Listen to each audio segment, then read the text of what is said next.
آفاق کے ہر ہر گوشے میں قرآن سنا کر دم لینا، اب رکنا نہیں، اب تھمنا نہیں، فردوس میں جا کر دم لینا، آفاق کے ہر ہر گوشے میں قرآن سنا کر دم لینا، اب رکنا نہیں، اب تھمنا نہیں۔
جس گھڑی رسول مکرم علیہ السلام کا ولادت ہوا، جس گھڑی نبی پاک علیہ السلام کی ولادت و سعادت ہوئی، اس گھڑی اتنا نور چمکا اس نور کی چمک آج تک باقی ہے، اور قیامت تک اس کی چمک جو ہے وہ باقی رہے گی۔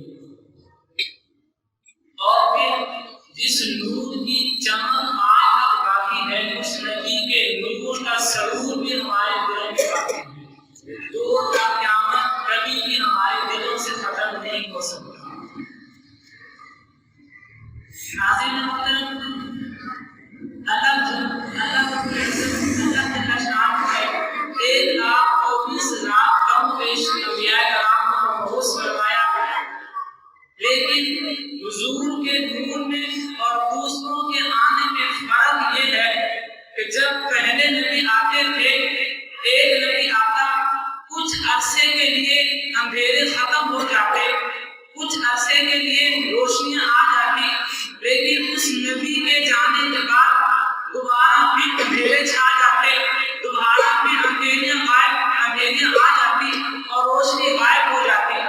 لیکن جس طرح پھر اور نبی کی ضرورت پڑتی، پھر نیا نبی آتا، پھر اور نبی آتا، پھر اور نبی آتا، گویا کہ جب بھی نبی آتے اور ان کے وصال کے بعد دوبارہ پھر اندھیرے چھا جاتے، لیکن رسول مکرم علیہ السلام کے نور میں فرق یہ ہے کہ حضور ایسا دنیا میں جلوہ گر ہوئے، حضور ایسے آئے کہ 1400 سال گزرنے کے بعد بھی ان کے نور کی چمک قیامت تک باقی رہے گی، اور ان کی ولادت کے بعد رسول مکرم علیہ السلام کے بعد تا قیامت تک نہ کسی نبی کی ضرورت ہے، نہ کسی رسول کی ضرورت ہے، حضور کا نور ہے وہ قیامت تک چمکتا رہے گا۔